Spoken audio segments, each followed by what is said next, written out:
What did you change it to? Hello, Case for Crawling. Case for Crawling. This episode is called The Case for Crawling. If you didn't hear it. Happy Wednesday. Happy Wednesday, everybody. We are here to talk about the new CDC guidelines. It's been out for a while. We're slow to chat about it. Yeah. We've just had to digest some of it.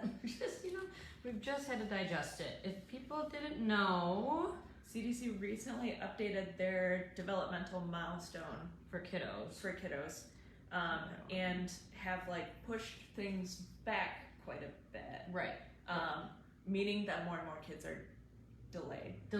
We think that's probably why they pushed it. We're seeing more and more delays in kids, so they just changed the milestones. Yeah, I mean, instead of seeing hey, what's the issue? Yeah, why are they delayed? Why is this happening? CDC is on average, that's all their milestones are. Is average children are now developing speech or walking. Yeah, walking got pushed from 12 months to 15 months. Talking got pushed from 12 months. Oh yeah, walking. Oh no, walking got pushed 12 months to 18 months. 18 months, so a year and a half. Okay, and then talking 12 months to 15 months, and then they got rid of crawling altogether.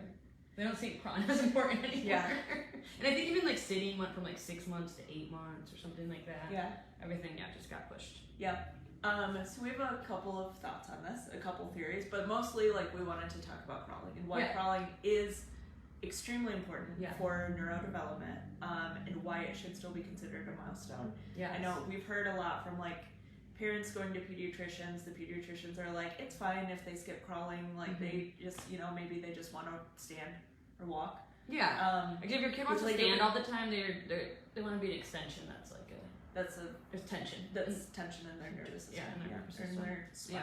Yeah. Yeah. So, couple of thoughts on this. I mean, some of these delays in skipping crawling can be due to the toys and stuff that we put kids in. Yeah, it's containers. So if we put them in a bumbo. I mean, I did these things too. I shouldn't have been doing because they're convenient. Putting them in. We learned a lot from our OT friends. Yeah. The jumpers. The jumpers. I never did that, but or even anything they're gonna stand in before they could stand in their own on their own. Yeah. I forget what they're called. There's those activity centers. Yeah, any sort of jumper is not great for them. Yeah, anything that's kind of something that their legs are through, that they're standing up in an upright position in, under when they should normally be standing or can stand on their own. Yes. Is they can stand on their own. They don't want to be in those anyways. Exactly. Or walkers. They can stand up and push to walk, but there's those walkers I think you can put them in and wheels and people. Yeah, those aren't great either. So what these things do is it creates imbalances in their body because it's putting extra pressure on their pelvis, on their hips, on their spine, and it's helping reinforce movement patterns before their body's ready to, before they have the core strength to hold themselves up on their own, before they have developed that extension, their muscles have developed that extension. And there's so much we always talk about crawling's really good for the brain. It is very important for the brain. That cross crawl pattern makes those two sides of the brain communicate with each other. Yeah, which we need. So but crawling's good for cognitive development. Otherwise we have one hemisphere that's dominant, and we see that more in kids with autism or kids who are hyperactive. And so we need that cross communication. Yeah, hyper dominant. Yeah, hemisphere. You'll see that a lot. Functional neurology are working with people with that have a dominant hemisphere. So so that obviously really important, but crawling does help with developing the muscles for walking properly. Yeah, absolutely. It brings your hips forward and strengthens those muscles to be able to get in an upright position. It strengthens your hip flexors and your core. Your core, your back muscles. Yeah, for sure. Yeah, and also crawling. Okay, so it's working with the brain. So it's also then important for eye movement, ear, hearing. Anything that's bilateral, communication in the brain. Yes. So hand control, eye movement, everything that you said. Yeah, it's very important. I was reading someone else they start eating at the same time they start crawling. They start solid foods at the same time they start crawling. Crawling is important to help the digestive system form properly also. Yeah, and also they're using that coordination of hand to mouth and stuff too, bringing things towards the center and stuff too. That's all. Yeah. Also, it's getting them into things. Honestly, it's exposing them to more bacteria, which is good. Yeah. For their immune system. Yeah. It's important. Germs aren't all bad. Yeah. Yeah. And so, like, if they skip that core development, that neurodevelopment, then down the line we have other issues that start to show up, right? Then we have Yes. like a lot of other things. So that's why crawling is super important. Yes. Kids should not go straight to walking and No. running. So the other thing is crawling helps to like take care and whatever desensitize those reflexes. Oh yeah. Yeah. Reflexes. Instant reflexes. So babies are born with certain reflexes. Part of them are because of like the birth process to help them get out of the birth Yeah. process. A lot of them are just like protective mechanisms. And so what should happen neurologically is the higher our brain like cognitive works, Mm-hmm. it should inhibit those reflexes. Right. So when those reflexes aren't inhibited, I shouldn't stroke Annie's face in go to suckle. Yeah. That reflex should go away. Yeah, that reflex should go away. And so, like with crawling and stuff, as those muscles develop, that layering of the brain and cognition is also developing, and so helping to dull those reflexes and stuff Right. too. And probably a big one is Babinski, because Babinski will see. Is like the toe walking. We see a lot of toe walking. People never got rid of that. That's the one on Yes. the bottom of the foot, like their feet will go like The this. startle reflex, Moro. I mean, there's adults that have retained that are very, very jumpy, startly. Mm-hmm. Like that is also a retained reflex. Mm-hmm. The STNR, I mean the twitchy back, like Yeah. kids who can't sit still and stuff, a lot Yeah. of times have a retained STNR. Reflex, yeah, like we can't, like when we touch their back, adjusting them. Yeah, like that. I think there's adults twitchiness. like that too, so yeah. For sure, but that's the point is like all of that neurodevelopment that happens in those stages Mhm. is really important because it helps down the line to minimize those reflexes, which also is Yeah. all signs of other like neurocognitive like disengagement too. Yeah. Cross crawl pattern. It's important. It's important. It should not have Really, been really removed from- important. Like I said, if anything, brain development. Yeah. Huge. And it's not something to Everything. just No. brush over. Everyone thinks their kids are smarter and better because they skip crawling and went to walking. Yeah, but then you have a lot of and you we know, sit back and we go, uncoordinated kids that are more likely Yeah. to, you know, Hurt trip over themselves, yeah. themselves, hit their heads, fall. yeah.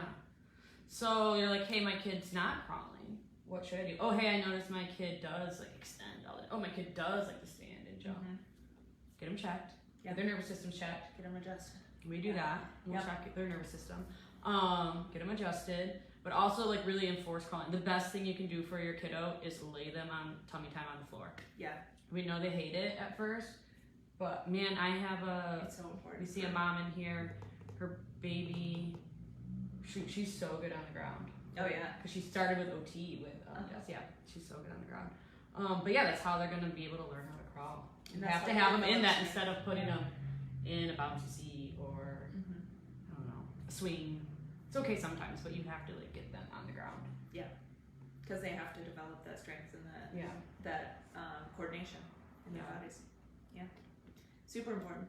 Super important. Don't skip crawling. Don't skip crawling. Mm-mm. And if you are an adult and you're like, oh, a lot of things are showing up, start crawling. Actually, like that is that's a big exercise that like Mm-hmm. neurodevelopmentally, if you skip crawling, like as an adult, get on all fours and start Get on crawling. all And fours, you- start crawling, or, or like- do bird dogs. Yeah, or ladder, like Opposite. anything that's opposite hand and arm. Yeah. You can't I see mean, you it. can, yeah, you can stand. I mean, you can stand and do it. Like it's. Yeah.